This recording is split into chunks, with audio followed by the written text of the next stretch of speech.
Hi friends, இந்த வீடியோவில் நம்ம என்ன பார்க்க போகிறோம்னா knock out match women's big bash league ஓடுது. Sydney Thunders women Hobart Hurricanes women's 27 November 1:45 இந்த மேட்ச் ஸ்டார்ட் ஆகுது. ஸோ ட்ரமைன் ஓவரில் தான் வந்து இந்த மேட்சை வந்து நடத்துகிறாங்க. ஆல்ரெடி இங்கே வந்து நிறையா மேட்சஸ் நடந்திருக்கு இந்த சீசனில். அதுக்கான ஃபுல் ஐடியாஸ் ஸ்டாட்ஸுமே பார்ப்போம். இன்னொரு முக்கியமானது, இந்த WBBLல கடைசியாக நம்ம ஸ்மால் லீக் டீம் வந்து ஒரு 2-3 மேட்ச் சரியாக போகல, ரிவர்ஸில் போச்சு. கேப்டன் கரெக்டாக கொடுத்தாலும் இந்த ஒரு பிளேயர் மிஸ்ஸுனால் வந்து பெரிய வின் கிடைக்காம போயிட்டு இருந்துச்சு. முடிஞ்ச அளவுக்கு இந்த மேட்ச்லேருந்து இன்னும் 3 மேட்ச் இருக்குது, கரெக்டாக வந்து டீம்ன்றது கொடுக்க ட்ரை பண்ணுறேன். ஆன் டைமில் உங்களுக்கு ஏதாவது சின்ன சின்ன மாற்றங்கள் இருக்குது அப்படின்னா அந்த ஸ்மால் லீக் டீமில் தோணுச்சு அப்படின்னா கொஞ்சம் சேஞ்ச் பண்ணிக்கோங்க. நல்லா WBBலாக தான் இருந்துச்சு ஸ்டார்டிங்லேருந்து. இப்போ லாஸ்ட் 3 மேட்ச் வரையே கூட முன்னாடி வரையே சூப்பரான ஒரு டோர்னமெண்ட்டாக தான் நமக்கு இருந்துச்சு. பட் இந்த ஒரு 3 மேட்சாக மட்டும் இந்த ஒரு பிளேயரில் வந்து மிஸ் ஆகிட்டுருக்கு. அது இந்த மேட்ச்சில் முடிஞ்ச அளவுக்கு வந்து கரெக்ட் பண்ணுறேன். Sydney Thunder women's Hobart Hurricanes women's இந்த மேட்ச் கிராண்ட் லீக்கு பெஸ்ட்டான ஒரு மேட்சாக இருக்கும். ஒரு 3-4 type of grand league teams வந்து நம்ம செட் பண்ணுறப்போ இந்த மேட்ச்சில் க்ளோஸாக போனால், ஏன்னா ரொமைன் ஓவலை பொறுத்தவரைய full and full medium pace attack, spin attack எல்லாத்துக்குமே ஹெல்ப் பண்ணுறது கிடச்சிருக்கு. பேட்டர்ஸை தவிர்த்து மோஸ்ட்லி வந்து பவுலர்ஸுக்கு தான் அதிகமான ஹெல்ப் கிடச்சிருக்கு. எப்படி பெர்த்தில் நடக்கக்கூடிய மேட்சஸில் அந்த பெத் மூனியை தவிர்த்து மற்ற எல்லோரும் அவுட் ஆவாங்க, பவுலர்ஸ்க்கு அதிக ஹெல்ப் கிடைக்குமோ அதே கான்செப்ட் தான் bowling plus batting plus bowling இருக்கக்கூடிய ஆல்ரவுண்டர்ஸை மோஸ்ட்லி பிக் பண்ணி பியூர் பேட்டர்ஸாக இருக்கவங்கள கொஞ்சம் குறைச்சிக்கிட்டோம்னா ஒர்த்தபுளாக இருக்கும். 4 மேட்ச் இங்கே நடந்திருக்கு. ஒரே ஒரு மேட்ச் மட்டும்தான் ஃபஸ்ட் பேட் பண்ண டீம் நல்லா ஆடிருக்காங்க. இந்த மேட்ச்லையுமே செகண்ட் பேட் பண்ண டீம் நல்லா ஆடலை. ஸோ ஓவரால் நம்ம எடுத்தோம்னா பவுலர்ஸுக்கு தான் வந்து அதிகமான ஹெல்ப் பண்ணுறது இந்த கிரவுண்டில் கிடச்சிருக்கு. இந்த ஒரே ஒரு மேட்ச் மட்டும்தான். இதுக்கப்புறம் வந்து தோற்றுட்டாங்க அப்படின்னா வெளியேறணும். ஸோ கண்டிப்பாக 2 டீமே போராடுவாங்க வின் பண்ணுறதுக்கு. இந்த சீசனில் இவங்க ஆடின மேட்சுக்கான ஸ்கோர் கார்டை வந்து பார்ப்போம். ஹேபர்ட் ஹெரிகன்ஸும் வின் பண்ணியிருந்தாங்க. ஸோ 31 ரன் வித்தியாசத்தில். சிட்னி தண்டர்ஸ்னால் பெரிய அளவு பர்ஃபார்மன்ஸ் கொடுக்க முடியல. Bates 3 wicket, Athapaththu 2 wicket, Graham 3 wicket, Lauren Smith 2 wicket, Tryon 2 wicket, Litchfield 51, Nicola Carey 52. So அத்தப்பட்டும் நிக்கோலா ஹாரி 2 பேர் நல்ல பர்ஃபார்மன்ஸ், கிரஹாமும் நல்ல பர்ஃபார்மன்ஸ். பட் கிரஹாம் இப்போ ரீசெண்ட் டைம்ஸில் ரொம்ப மோசமாக வந்து ஆடுறாங்க. இன்னொன்று, நம்ம இந்தியாவில் மாதிரி ஒரு பெரிய ஒரு டோர்னமெண்ட்டு ஒரு லீக் முடியுது அப்படின்னா உடனே அதுலேருந்து நல்லா ஆடக்கூடிய எல்லா பிளேயர்ஸுமே எடுத்து ஆஸ்திரேலியன் டீமில் வந்து செட் பண்ண மாட்டாங்க. அது மோஸ்ட்லி உமன்ஸ் டீமில் செட்டே பண்ண மாட்டாங்க. அவங்க ஒரு 15 பேர் வச்சுருப்பாங்க. அவங்கள வச்சே தான் ஒரு 2-3 வருஷம் வந்து ப்ளே பண்ணிகிட்டே இருப்பாங்க. ஏதாவது ஒரு பிளேயர் 2 பிளேயர்னா மாற்றுறக்கு வாய்ப்பு இருக்கும். அந்த வரிசையில் ஜார்ஜியா அவளுக்கு வந்து வாய்ப்பு கிடச்சிருக்கு இந்தியா கூட ஓடிஐ மேட்சஸில். யாருக்கு பதிலாகனா ஹீலி வந்து இன்ஜுரி, அவங்களுக்கு பதிலாக ஜார்ஜியா அவளுக்கு வந்து வாய்ப்புன்றது கொடுத்துருக்காங்க ஓடிஐ ஸ்குவாடில். ஸோ இந்த மாதிரி தான் நடக்கும். ஸோ பேட்ஸ் வந்து செலக்ட் ஆவாங்க. அதே மாதிரி இன்னுமே நிறையா பிளேயர்ஸ் வந்து நல்லா ஆடினாங்க ஆஸ்திரேலியன் பிளேயர்ஸ், அவங்களுக்குலாம் வாய்ப்பு கிடைக்குன்றது கிடையாது. இது வேறு மாதிரி ஒரு செலெக்ஷன் கமிட்டி அந்த மாதிரி தான் வந்து பிளேயர்ஸை வந்து எடுப்பாங்க. ஸோ அது நமக்கு தேவையில்லை. ஸோ இப்போதைக்கு நம்ம பார்த்துடலாம். இந்த மேட்ச் இவங்க 2 பேரும் ஆடின மேட்சை பார்த்துக்கோங்க. இந்த மேட்ச்சில் தோக்குற டீம் வந்து வெளியேறிடுவாங்க. வின் பண்ணாங்கன்னா அடுத்து குவாலிஃபை ஆகி அதுக்கப்புறம் வின் பண்ணால் ஃபைனல் போவாங்க. லெவன் சான்சஸ் ஆப்பு உங்களுக்கு கபடிக்கு லீடர் போர்டு கொடுத்துட்ருக்காங்க. ஓவராலே நீங்கள் வந்து இப்போதைக்கு கபடி முடிகிற வரையே இன்வெஸ்ட் பண்ணிங்கன்னா அது வந்து லீடர் போர்டில் கணக்கு வரும். ப்ளஸ் ஜிஎஸ்டி, டிடிஎஸ் 2மே கிடையாது. டிடிஎஸ் வந்து உங்களுக்கு எந்த ரூல்ஸுமே இல்லை. போனஸ் தரோம், பாயிண்ட்ஸ் தரோம், எதுவுமே இல்லை. நீங்கள் வித்ட்ரா பண்ணால் எவ்வளோ வித்ட்ரா பண்ணிங்களோ அது டேரெக்டாக உங்கள் அக்கௌண்ட்டுக்கே வந்துடும். ஸோ அந்த அளவுக்கு வந்து பெஸ்ட்டாக கொடுத்துட்ருக்காங்க. டிடிஎஸ் ஃப்ரீ 2மே வந்து ஃபுல் அண்ட் ஃபுல் ஃப்ரீயாக கொடுக்குறாங்க. 11 சான்சஸில் காம்படிஷனும் கம்மியாக இருக்கும். ரொம்ப ஹை ரிஸ்காக டீமாக தான் வந்து எடுத்துகிட்டு வருவாங்க ஆப்போசிட்டு. அது ஏதாவது ஒரு டைம் 2 டைம் தான் வந்து செட் ஆகும். மற்ற டைம்லாம் ஃப்ளாப் ஆக தான் வாய்ப்பு அதிகம். ட்ரை பண்ணி பாருங்கள். இன்ஸ்டால் பண்ணவங்க 2K டக்குன்னு ரெஃபர் கூட பயன்படுத்தி இன்ஸ்டால் பண்ணிக்கோங்க. இன்னொரு மேட்ச்சு இதுலேயும் கிரஹம் 2 விக்கெட்டு, ஸோ கிரஹம் 3 விக்கெட். அப்போ ஓவரால் வந்து 5 விக்கெட் எடுத்திருக்காங்க இந்த சீசனில் மட்டும். நிக்கோலா ஹாரி 2 விக்கெட்டு, அதே மாதிரிங்க கிரஹம் வந்து 31 ரன், அத்தப்பட்டு 38, 1 விக்கெட்டு. அத்தப்பட்டு மொத்தம் 4 விக்கெட் எடுத்திருக்காங்க 2 மேட்ச்சில். பேட்டிங்கில் ஒரு 38, அதேமாதிரி இந்த சைடில் ஒரு 10 ரன்னோ 5 ரன்னோ வந்து பர்ஃபார்ம் பண்ணாங்க. ஓவரால் அத்தப்பட்டு நிக்கோலா ஹாரி, கிரஹம் இந்த 3 பேருமே டீசன்ட் பர்ஃபார்மன்ஸுன்றதை கொடுத்துருக்காங்க. ஸோ லிட்ஃபீல்டு ஒரே ஒரு மேட்ச் நல்ல பர்ஃபார்மன்ஸு, மற்ற மேட்ச் ஒரு மேட்ச் ஃப்ளாப்பு. லீ ஒரு மேட்ச் நல்ல பர்ஃபார்மன்ஸு, லீ வந்து 2 மேட்ச்சுமே வந்து சீசனில் சரியாக பர்ஃபார்ம் பண்ணல. ஹெட் வென்யூ கடை எல்லாமே எடுத்திருக்கேன். அதையும் வந்து நம்ம பார்ப்போம். ஃபுல் டீட்டெயில்ஸ் உங்களுக்கு ஐடியா கிடைக்கும். இப்போ நம்ம பார்த்துட்டு இருக்குது இந்த சீசனில் ஆடின மேட்ச் 2 மேட்ச்சு, அதில் எப்படி பெர்ஃபார்ம் பண்ணிக்காங்க பார்த்துக்கோங்க. பட் ஆனால் இந்த வென்யூவில் பேட்டர்ஸ் ஆடுறதுன்றது கொஞ்சம் கஷ்டம். டபுள் ஆப்ஷன் இருக்கக்கூடியவங்களுக்கு கேப்டன் வைஸ் கேப்டன் கொடுக்குறது பெட்ரு, ப்ளஸ் பவுலர்ஸ்க்கு கேப்டன் வைஸ் கேப்டன் கொடுக்குறது நல்ல ஒரு ஆப்ஷனாக கண்டிப்பாக இருக்கும். அந்த மாதிரி ஒரு கிரவுண்டு தான் இந்த கிரவுண்டு. ஸோ இப்போ நம்ம பார்க்க போகிறது தான் இந்த கிரவுண்டில் நடந்த கடைசியாக 2 மேட்சுக்கான ஸ்கோர் கார்டு. ஸோ இந்த கிரவுண்டில் கடைசியாக நடந்த 2 மேட்ச்சில் சேஸ் பண்ண டீம் தான் ஜெயிச்சிருக்காங்க 2 மேட்ச்மேவும். இதையும் நோட் பண்ணிக்கோங்க. அந்த ஃபஸ்ட்டு ஒரு மேட்ச் நடந்துச்சு இந்த கிரவுண்டில். அந்த மேட்ச்சில் மட்டும்தான் ஃபஸ்ட் பேட் பண்ண டீம் வின் பண்ணாங்க. அதில் 190 சம்திங் பெர்த் ஸ்காட்சஸ் ஸ்கோர் பண்ணியிருப்பாங்க. அதனால் அவங்க வின் பண்ணியிருப்பாங்க. அப்படி இல்லாட்டி சேஸ் பண்ணுற டீம் ஜெயிக்க தான் வாய்ப்பு அதிகம். இப்போது இதிலேருந்து நம்ம பார்த்தாலே தெரியும், மெல்பர்ன் ஸ்டார்ஸ் ஃபஸ்ட் பேட் பண்ணியிருக்காங்க. இங்கேயும் Melbourne stars first bad. Sydney thunders பார்த்தோம்னா சேசிங்கு, இங்கே பிரிஸ்பன் ஹீட்ஸ் சேசிங். ஃபஸ்ட்டு பவுல் பண்ணுறப்போ அந்த மீடியம் பேசர்ஸ்க்கு எவ்வளோ ஹெல்ப் கிடச்சிருக்குன்றதை பார்க்கலாம். டார்லிங்டன், ஹெம்பிள்டன், ஸோ 2 பேர்த்துக்கும் எவ்வளோ ஹெல்ப்பு, அதுக்கப்புறம் காஃபுக்கு எவ்வளோ ஹெல்ப் கிடச்சிருக்குன்றதை நோட் பண்ணிக்கோங்க. இப்போது நம்ம இந்த சைடில் பார்க்கலாம். ஸோ அந்த இனிஷியல் ஸ்பெல் யார் பவுல் பண்ண போகிறாங்க அப்படின்னா கண்டிப்பாக இஸ்மாயில், அதுக்கப்புறமா டார்லிங்டன், பேசல், இந்த 3 பேர் சரியான மீடியம் பேசர்ஸு. மேபி ஃபஸ்ட்டு பவுல் பண்ணாங்கன்னா இந்த 3 பேரில் யாராவது நல்லா ஹை விக்கெட் போகிறதுக்கு வாய்ப்புகள் இருக்கும். சேம் உங்களுக்கு பிரிஸ்பன் ஹீட்ஸில் எடுத்துக்கிட்டோம் அப்படின்னா ஸ்பின்னர்ஸை நம்பி போகிறாங்க. பட் ரோஸ்மெரி மிர் உள்ளே வந்திருக்காங்க. போன மேட்ச் இவங்க ஃப்ளாப் ஆனதுனால நிறைய பேர் எடுக்கவே மாட்டாங்க. பட் இந்த விக்கெட்டுக்கு ஒர்த்தபுளான ஒரு பவுலரு நிக்கோலா ஹாரி கிரகம். ஸோ இந்த 6 பேர் தான் மீடியம் பேஸ் அட்டாக்கு. ஸோ இப்போ நம்ம இங்கே பார்த்தாலே உங்களுக்கு கிளியராக தெரியும். ஸோ ஃபஸ்ட்டு பவுல் பண்ணுறப்போ சிக்கா பாண்டே, ஹிம்பிள்டனு, சேம் இங்கே டார்லிங்டனு, பெசல். ஸோ அப்போ அந்த 6 பேர்த்தில் யார் ஃபஸ்ட்டு பவுல் பண்ணுறாங்க, எந்த டீம் ஃபஸ்ட் பவுல் பண்ணுறாங்களோ அதில் அந்த 3 பேர் இம்பார்ட்டண்ட்டாக இருப்பாங்க. சிம்பிளான ஒரு லாஜிக்கு, அந்த பேஸில் கூட நம்ம டீமை செட் பண்ணலாம். அதேமாதிரி சேஸ் பண்ணுற டீம் தான் வெற்றி பெறுவாங்கன்ற ஒரு கான்செப்ட்லேயும் டீம் எடுத்துக்கோங்க. அப்படி சேஸ் பண்ணால் விலானி செகண்ட் பவுல் பண்ணுறப்போ நல்லாவே ஆடுவாங்க. செகண்ட் பேட் பண்ணுறப்போ சேசிங்கில் கேமை எடுத்துகிட்டு போகக்கூடிய ஒரு பிளேயர். என்ன ப்ராப்ளம்னா ஹெர்பர்ட் ஹெரிகன்ஸு கொஞ்சம் சேசிங்கில் கஷ்டப்பட்டு ஏதோ வின் பண்ணிட்டாங்க. லாஸ்ட் மேட்ச் கேத்தரின் பிரிஸ் திடீர்னு ஒரு பெர்ஃபார்மன்ஸ் கொடுத்ததுனால அவங்களுக்கு வெற்றி வாய்ப்பு கிடச்சிச்சு. So same Kathryn Bryce first bowl பண்ணால் இம்பார்ட்டன்ட் நான் நிறைய டைம் சொல்லியிருப்பேன். இந்த மேட்ச்சில் மிகப்பெரிய ஒரு கீயாக இருப்பாங்க. காரணம் என்னென்னா இனிஷியல் ஸ்பெல் ரோஸ்மெரி மிர் கூட கேத்தரின் பிரிஸும் பவுல் பண்ண வாய்ப்புகள்ன்றது இருக்கும். இங்கே 2 பேருமே கொஞ்சம் ஸ்விங்கான கஷ்டப்படுறதுக்கான பேட்டர்ஸான வாய்ப்புகள் அதிகமாக இருக்குது. அட்டப்பட்டோ அதுக்கப்புறமா ஜார்ஜியாவில் 2 பேருமே ஸ்விங் ஆச்சு அப்படின்னா ஃப்ளாப் ஆகிறத பார்த்துருக்கோம். ஸோ ரோஸ்மெரி மிர், அதுக்கப்புறமா கேத்தரின் பிரிஸ் ஓப்பனிங் ஸ்பெல்லும், அதுக்கப்புறம் நிக்கோலா ஹாரி, கிரஹம், ஷெனோ, லூரன் ஸ்மித்து, ஆமி ஸ்மித்துன்னு பவுல் பண்ண வாய்ப்புகள்ன்றது இருக்கும். இதில் ஷெனோ, அதுக்கப்புறம் லூரன் ஸ்மித்து, இந்த 2 லெஃப்ட் ஹேண்டர் இருக்கப்போ கொஞ்சம் வீசுறதுக்கான சான்ஸ்ன்றது இருக்கும். மிடில் மேபி ஆமி ஸ்மித்தை டெத் வரையும் கொண்டு போகிறாங்க. பவுலிங் விக்கெட்டாக இருந்துச்சு அப்படின்னா இவங்க கூட டெத்தில் போகிறதுக்கும் சான்ஸ்ன்றது இருக்கலாம். பட் எந்த மேட்ச் அவங்கள 4 ஓவர்ஸ் யூஸ் பண்ணுறாங்க, எந்த மேட்ச் 4 ஓவர்ஸ் யூஸ் பண்ணலன்னு தெரில. பியூர் பவுலிங் ட்ராக்காக இருந்தால் கண்டிப்பாக ஆமி ஸ்மித்தை யூஸ் பண்ணுவாங்க. லூரன் ஸ்மித், ஷெனோவா லெஃப்ட் ஹேண்டர்ஸுக்கு எதிராக மட்டும் கொடுப்பாங்க பவுலிங். ஓவரால் பேஸாக எடுத்தோம்னா ஃபஸ்ட் பவுல் பண்ணுறப்போ கேத்தரின் பிரிஸை கண்டிப்பாக நம்ம எடுத்துக்கிறது பெட்ரு. சேசிங்கில் ஓரளவுக்கு அடித்து கொடுக்குறாங்க. அதேமாதிரி ரோஸ்மெரி மிர் இந்த மேட்ச்சில் ஒரு டிஃபரன்ஷியல் ஆப்ஷன், நல்ல ஒரு ஆப்ஷனாகவுமே கண்டிப்பாக இருப்பாங்க.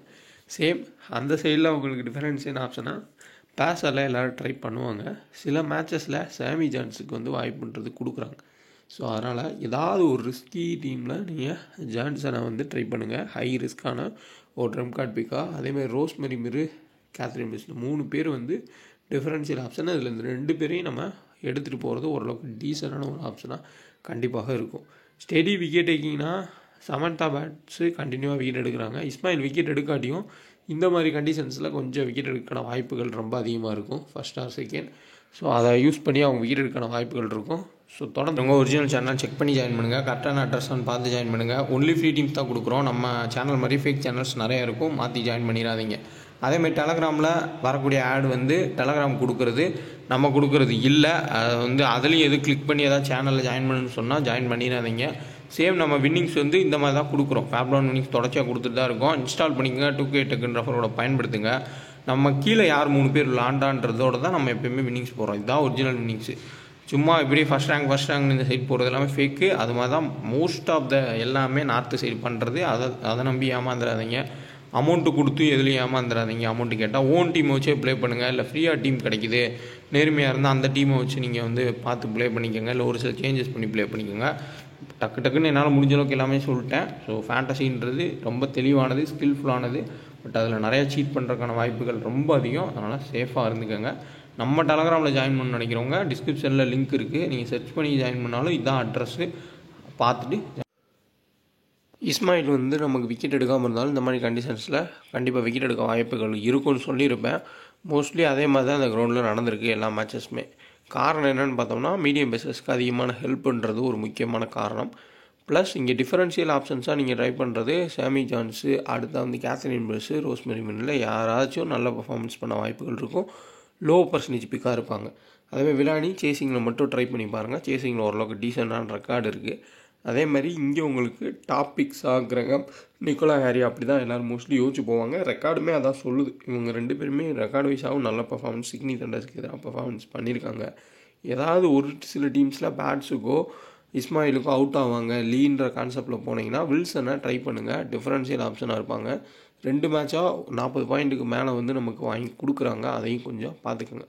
சப்போஸ் பிச்சு வந்து நல்லா பேட்டிங் ட்ராக்காக இருக்குது, ஒன் சைட் டீம் தான் வந்து வின் பண்ணும், சிட்னி தண்டர்ஸ் ஈஸியாக ஜெயிப்பாங்க, இந்த சைடில் உங்களுக்கு பெரிய அளவில் ஸ்விங் பவுலர் இல்லை அப்படின்ற மாதிரி நீங்கள் யோசிச்சிங்கன்னா இங்கே பவுலர்ஸ்குள்ளேயே கேப்டன் வைஸ் கேப்டன் கொடுத்துக்கோங்க. ஃபஸ்ட்டு பவுல் பண்ணாங்கன்னா டாப்பில் அத்தப்பட்டு லிட்ஃபீல்டுக்குள்ளே மேட்ச் முடியுன்ற கான்செப்டில் கேப்டன் வைஸ் கேப்டன் நீங்கள் கொடுக்கலாம். பட் ஹேபர்ட் ஹெரிகன்ஸில் அப்படி கொடுக்க முடியுமா அப்படின்னா கிடையாது. ஏன்னா இவங்களோட பவுலிங் யூனிட் சிட்னி தண்டர்ஸ்க்கு ரொம்ப ஹெவி. ப்ளஸ் இந்த மாதிரி விக்கெட்ஸில் நல்லா பவுல் பண்ணக்கூடிய எல்லா பவுலர்ஸுமே இருக்காங்க. சேஃப் கேப்டன் வைஸ் கேப்டன் சாய்ஸில் அத்தப்பட்டு, கிரஹம், நிக்கோலா ஹாரி இவங்க தான் பெஸ்ட்டு சாய்ஸு. ரிஸ்க் ஆப்ஷன்ஸில் லீயை கிராண்ட் லீக்கில் கேப்டன் வைஸ் கேப்டனாக ட்ரை பண்ணி பாருங்கள். ரோஸ்மெரி மிர் இந்த மேட்ச்சுக்கு கிராண்ட் லீக்கு பெஸ்ட்டான ஒரு captain vice captain choice. Darlington அதேமாதிரி பேசல் இவங்களாம் வந்து ஜிஎல்ஸுக்கு better captain vice captain choice. Differential option 1 or 2 வந்து ஹை ரிஸ்க்கான ஆப்ஷன்ஸ் நான் முன்னாடி சொல்லியிருப்பேன், அவங்கள பிக் பண்ணிக்கோங்க. பேட்டர்ஸில் இப்போ நம்ம வந்து ஆங்கி லீஃபர்ட், அடுத்தா வந்து சாவ்லின் இந்த மாதிரி பிளேஸை ட்ரை பண்ணுறது இந்த கிரவுண்டுக்கு செட் ஆகாது. மோஸ்ட்லி நம்ம பவுலர்ஸாக அதிகமாக எடுக்கிறது தான் வந்து கரெக்டாக இருக்கும். அது இவங்களோட மெயின் பவுலர்ஸ் இவங்க தான். ஆடம்ஸை பெரிய அளவில் பயன்படுத்த மாட்டாங்க. காரணம் என்னென்னா அவங்களுக்கு ஒரே ஒரு லெஃப்ட் ஹேண்டர் மட்டும்தான், மற்ற எல்லாருமே ரைட் ஹேண்டர் தான். யூஸ் பண்ணுறதுக்கான வாய்ப்புகள் குறைவாக தான் இருக்கும். ஸோ ஒன்று ஆல்ரவுண்டர்ஸ்குள்ளே கேப்டன் வைஸ் கேப்டன் போங்க, அப்படி இல்லாட்டி ஃபுல் அண்ட் ஃபுல் பவுலர்ஸ்க்கு கேப்டன் வைஸ் கேப்டன் போங்க. லோ ஸ்கோரிங்காக போகுன்ற கான்செப்டில். பட் ஆனால் சேஸ் பண்ணுற டீமுக்கு ஃபேவராக ஒரு சில டீமை செட் பண்ணிக்கோங்க. சேஸ் பண்ணுற டீமை அதிகமாக இங்கே ஜெயிச்சிருக்காங்க, அதுக்கான ரெக்கார்டும் நான் முன்னாடி கொடுத்துருக்கேன். லீயோட ஸ்டாட்ஸ்ன்னு பார்த்தோம்னா ஹெட்டுகரில் நல்ல ஸ்டார்ட் தான். Overall 36 run. பட் இந்த சீசன் 2 மேட்சுமே ஃப்ளாப்பு. வில்லானி ஹெட்டுகட் 20 ரன் தான் ஆவரேஜ், ஃபுல்லாகவே ஃப்ளாப்பு. சேஸ் பண்ணால் மட்டும் ட்ரை பண்ணுங்கள், ஃபஸ்ட் பவுல் பண்ணால் வேண்டாம். நிக்கோலா ஹாரி பட் ஆனால் இருந்தாலும் சேஸ் பண்ணுறப்பையும் நம்ம யோசிக்கணும்.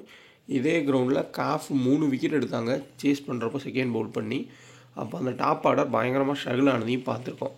நிக்கோலா ஹாரி 13 விக்கெட்டு, வென்யூவில் 2 விக்கெட்டு, கிரகம் 5 மேட்ச்சில் 10 விக்கெட் எடுத்திருக்காங்க. அதில் இந்த சீசனில் மட்டும் 2 மேட்ச்சில் 5 விக்கெட்டு. ஷனோ 9 விக்கெட்டு ஹெட்ல. Lauren Smith 2 wicket, Amy Smith 5 மேட்ச்சில் 4 விக்கெட். இப்போ ரீசன்ட் ஃபார்ம் ஆமி ஸ்மித் கன்சிஸ்டண்ட்டாக விக்கெட் எடுக்கிறாங்க. அத்தப்பட்டு ஸோ ஹெட்வேட் பார்த்தோம்னா 4 மேட்ச்சில் 51 தான். அதில் ஒரே மேட்ச்சில் 36 ரன்னு வந்து அடிச்சிருந்தாங்க. But 3 wicket. அதுமாதிரி வென்யூவில் 4 விக்கெட்டு. பட் வென்யூவில் மொத்தமே 8 ரன் தான் அடிச்சிருக்காங்க. அது காரணம் என்னன்றதை யோசிச்சுக்கோங்க. நான் முன்னாடியே சொன்னது தான், அந்த பவர் பிளேயில் ஓப்பனிங் பேட் பண்ணுற எல்லா பேட்டர்ஸுமே இந்த கிரவுண்டில் தடுமாறி இருக்காங்க. அதுக்கு உதாரணமாக நீங்கள் அத்தப்பட்டுவோ எடுத்துக்கோங்க. அத்தப்பட்டு தான் வந்து ஓப்பனிங்கு வருவாங்க. அந்த சைடில் கேத்ரின் பிரெஸ்ஸோ இல்லை ரோஸ்மெரி மிர்ரோ பயங்கரமாக ஸ்விங் பண்ணால் மாற்றுறதுக்கு வாய்ப்புகள் இருக்கும். Georgia Voll 11 run average, 23 run ஹெட்கரில். வென்யூவில் 16 ரன் ஆவரேஜ் இருக்குது. லிட்ஃபீல்டு ஹெட்கரில் 37 ரன் ஆவரேஜ் 11 மேட்ச்சில், வென்யூவில் 23. இங்கே வில்சனு ஹெட்கரில் 8 ரன் ஆவரேஜ், பட் வென்யூவில் 14 ரன் ஆவரேஜ். ப்ளஸ் விக்கெட் கீப்பிங்கில் கொஞ்சம் பாயிண்ட் எடுக்கிறதுக்கு வாய்ப்புகள் இருக்கும். ஜான்ஸு 9 விக்கெட்டு, அதேமாதிரி 4 விக்கெட் வந்து வென்யூவில் எடுத்திருக்காங்க. ஒரு differential high percentage, low percentage, ஒரு ஹை பிக்காக வந்து நம்ம அவங்கள ட்ரை பண்ணலாம். 8 மேட்ச்சில் 11 விக்கெட்டு டார்லிங்டனு, வென்யூவில் 9 விக்கெட்டு. நல்ல ஒரு ரிதம்லேயும் இருக்காங்க. ஸோ ஆஸ்திரேலியன் டீமில் இவங்களுக்கு எப்போ இடம் கிடைக்குன்ற மாதிரி தான் வந்து பெர்ஃபார்மன்ஸை காட்டிகிட்ருக்காங்க. Basel 2 match Aadi வென்யூவில் 1 wicket. But கண்டிப்பாக திடீர்னு கிளிக்கான நல்ல விக்கெட்ஸ் எடுக்கக்கூடிய பிளேயர் தான். இஸ்மாயில் 7 விக்கெட் ஹெட்வில், வென்யூவில் 8 விக்கெட். ஸோ இதான் வந்து ஃபுல் ஸ்டாட். டீம் வைஸாக பார்த்தோம்னா நிக்கோலா ஹாரி, அத்தப்பட்டு, கிரஹம்னு எல்லோரும் மோஸ்ட்லி கேப்டன் போவாங்க. நீங்கள் பவுலர்ஸ்குள்ளே யாருக்கு வேணால் கேப்டன் வைஸ் கேப்டன் போங்க. அதேமாரி செகண்ட் பேட் பண்ணுற டீமுக்கு ஃபேவர் ஆகும். எப்படி வேணால் நீங்கள் கிராண்ட் லீக்கில் கேப்டனைஸ் கேப்டன் கொடுத்துக்கோங்க. குபேரா ஃபேண்டசி ஆப்பு ஒரே ஒரு பிளேயரை செலக்ட் பண்ணி டியோன்ற ஆப்ஷன் மூலிமா ப்ளே பண்ணுங்கள். ஈஸியாக ஃபேண்டசியை ப்ளே பண்ணலாம். கபடிக்கெலாம் ரொம்ப யூஸ்ஃபுல்லாக இருக்கும். இன்ஸ்டால் பண்ணிக்கோங்க. டிஸ்கிரிப்ஷன் லிங்க் இருக்குது. 2K ஃபேண்டசி ரெஃபரோட பயன்படுத்திக்கோங்க. GST ஃப்ரீயாக கொடுத்துட்ருக்காங்க. வின் பண்ணி கண்டினியூவாக ப்ளே பண்ணி லாஸ்ட்டில் நீங்கள் வித்ட்ரா பண்ணிங்கன்னா உங்களுக்கு TDS ப்ராப்ளமே இருக்காது. Amy Smith captain, bat size captain. இது என்ன கான்செப்ட்னா, சப்போஸ் விக்கெட் ஸ்லோவாக இருக்குது, ஸ்பின்னர்ஸுக்கு ஹெல்ப் கிடைக்குன்ற மாதிரி இருந்துச்சு அப்படின்னாலே இருக்க எல்லா ஸ்பின்னரையுமே நம்ம எடுத்துக்கிறது தான் பெட்டரான ஒரு சாய்ஸு. யார் ஸ்பின்னர்ஸ் இருக்காங்களோ அவங்க எல்லாத்தையும் எடுத்துக்கோங்க. சப்போஸ் ஏதாவது ஒரு தகவல் கிடைக்கிது, ஸ்பின்னுக்கு விக்கெட்டு ஸ்லோவாக இருக்குது, ட்ரையாக இருக்குன்ற கான்செப்ட்லாம் இருந்துச்சுன்னா அப்படி நம்ம பயன்படுத்திக்கலாம். மற்றபடி நான் முன்னாடியே சொன்ன மாதிரி சேஸ் பண்ண டீமுக்கும் இருக்க ஆல்ரவுண்டர் பவுலர்ஸ்க்கு மாற்றி கேப்டன்ஷிப் கொடுக்குறதே பெட்டராக இருக்கும். ஸோ எதாவது டவுட்னா கமெண்ட் பண்ணுங்கள். வீடியோ கொஞ்சம் லைக் பண்ணுங்கள். கரெக்டான டெலகிராமாக பார்த்து ஜாயின் பண்ணிக்கோங்க. டிஸ்கிரிப்ஷனில் லிங்க் இருக்குது. முடிஞ்ச அளவுக்கு எல்லா ஸ்டாட்ஸும் சொல்லியிருக்கேன். அதே மாதிரி ஆன் டைம் கொடுக்குற டீம்லேயும் உங்களுக்கு ஒரு சில மாற்றங்கள் இருந்துச்சுன்னா மாற்றங்கள் பண்ணி ப்ளே பண்ணுங்கள். ஒரிஜினல் சேனல் செக் பண்ணி ஜாயின் பண்ணுங்கள். கரெக்டான அட்ரஸ்ன்னு பார்த்து ஜாயின் பண்ணுங்கள். ஒன்லி ஃப்ரீ டீம்ஸ் தான் கொடுக்குறோம். நம்ம சேனல் மாதிரி ஃபேக் சேனல்ஸ் நிறைய இருக்கும். மாற்றி ஜாயின் பண்ணிடாதீங்க. அதேமாதிரி டெலகிராமில் வரக்கூடிய ஆட் டெலகிராம் நம்ம கொடுக்குறது இல்லை. அது அதுலேயும் எது கிளிக் பண்ணி ஏதாவது சேனலில் ஜாயின் பண்ணுன்னு சொன்னால் ஜாயின் பண்ணிடாதீங்க. சேம் நம்ம வின்னிங்ஸ் இந்த மாதிரி தான் கொடுக்குறோம். ஃபேப்டான் வின்னிங்ஸ் தொடர்ச்சியாக கொடுத்துட்டு தான் இருக்கோம். இன்ஸ்டால் பண்ணிக்கங்க. 2K டெக்குன்ற ரெஃபரோட பயன்படுத்துங்க. நம்ம கீழே யார் 3 பேர் விளாண்டான்றதோட தான் நம்ம எப்போயுமே வின்னிங்ஸ் போகிறோம். இதுதான் ஒரிஜினல் வின்னிங்ஸு. சும்மா இப்படி ஃபஸ்ட் ரேங்க் இந்த சைட் போகிறது எல்லாமே ஃபேக்கு. அது மாதிரி தான் மோஸ்ட் ஆஃப் த எல்லாமே நார்த்து சைடு பண்ணுறது. அதை நம்பி ஏமாந்துடாதீங்க. அமௌண்ட்டு கொடுத்து எதுலேயும் ஏமாந்துடாதீங்க. அமௌண்ட்டு கேட்டால் ஓன் டீமை வச்சே ப்ளே பண்ணுங்கள். இல்லை ஃப்ரீயாக டீம் கிடைக்குது, நேர்மையாக இருந்தால் அந்த டீமை வச்சு நீங்கள் பார்த்து ப்ளே பண்ணிக்கோங்க. இல்லை ஒரு சில சேஞ்சஸ் பண்ணி ப்ளே பண்ணிக்கோங்க. டக்குன்னு என்னால் முடிஞ்ச அளவுக்கு எல்லாமே சொல்லிட்டேன். ஸோ ஃபேண்டசின்றது ரொம்ப தெளிவானது, ஸ்கில்ஃபுல்லானது. பட் அதில் நிறையா சீட் பண்ணுறதுக்கான வாய்ப்புகள் ரொம்ப அதிகம். அதனால் சேஃபாக இருந்துக்கோங்க. நம்ம டெலகிராமில் ஜாயின் பண்ண நினைக்கிறவங்க டிஸ்கிரிப்ஷனில் லிங்க் இருக்குது. நீங்கள் சர்ச் பண்ணி ஜாயின் பண்ணாலும் இதுதான் அட்ரஸ்ஸு. பார்த்துட்டு